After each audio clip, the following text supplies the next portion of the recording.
Unang Huwebes na naman ng buwan, mga best. Alam na this, best. Dear best na naman. Hindi ko na patatagalin pa, simulan ko nang basahin ang sulat ng ating Sender of the Month. Dear best, minsan ang weird talaga ng buhay pag-ibig. Or ako lang ang weird. Hihihihihihi. May nanligaw kasi sa akin, best.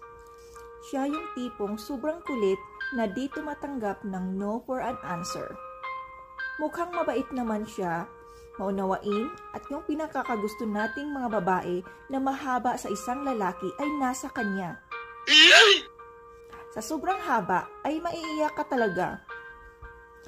Ngayon lang ako nakatagpo ng lalaki na sobrang haba.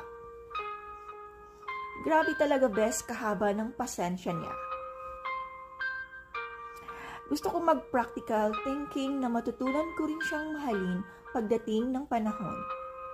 Pero nagdalawang isip ako, best, dahil di ko sigurado kung natuturuan ba ang puso.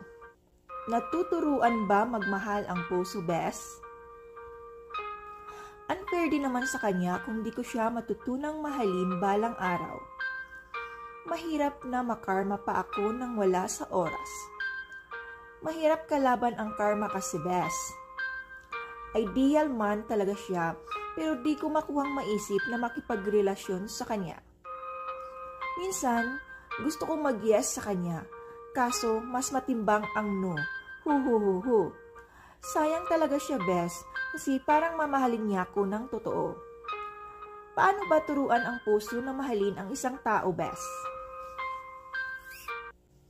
Maraming salamat, Sender, sa pag-share ng iyong kwentong pag-ibig. Kung may makaka-relate man sa nakinig ngayon o sa nanood ngayon, kung nakaka-relate ka sa sitwasyon ni Sender, ay please comment down below. Kung may gusto kang ipayo kay Sender, please comment down below at huwag mahiya. Ang masabi ko lang, Sender, ay agree ako sa iyo na ang weird ng buhay pag-ibig. Siguro nga hindi natuturuan ang puso na magmahal kasi maraming mga tao na magtataka ka na lang bakit niya mahal, hindi naman kamahal-mahal yung isang tao na minahal niya, di ba? Saka mo na lang siya sagutin, Sender, kung matututunan mo na siyang mahalin para sigurado na masaya kayong dalawa. Masaya siya, masaya ka rin. Hindi kasi maganda yung hinog sa pilit, Sender, eh. At saka minsan din kahit ipipilit, hindi talaga siya mahihinog. Yung mangga, kahit pilitin mong mahinog, hindi talaga. Ang labas kasi ng mangga na pinipilit na mahinog ay maasim. Mahirap ang relasyon na maasim. Mas maganda talaga ang relasyon na matamis. Mas maganda yung hinog na kusa kasi matamis siya.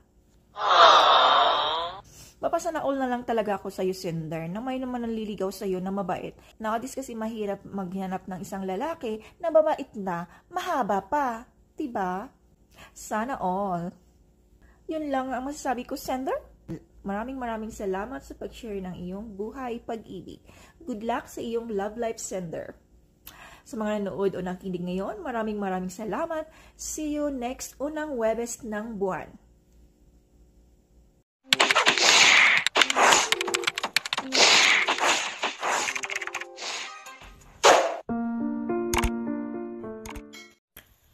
Thank you for watching. Don't forget to subscribe to get updates for a new video.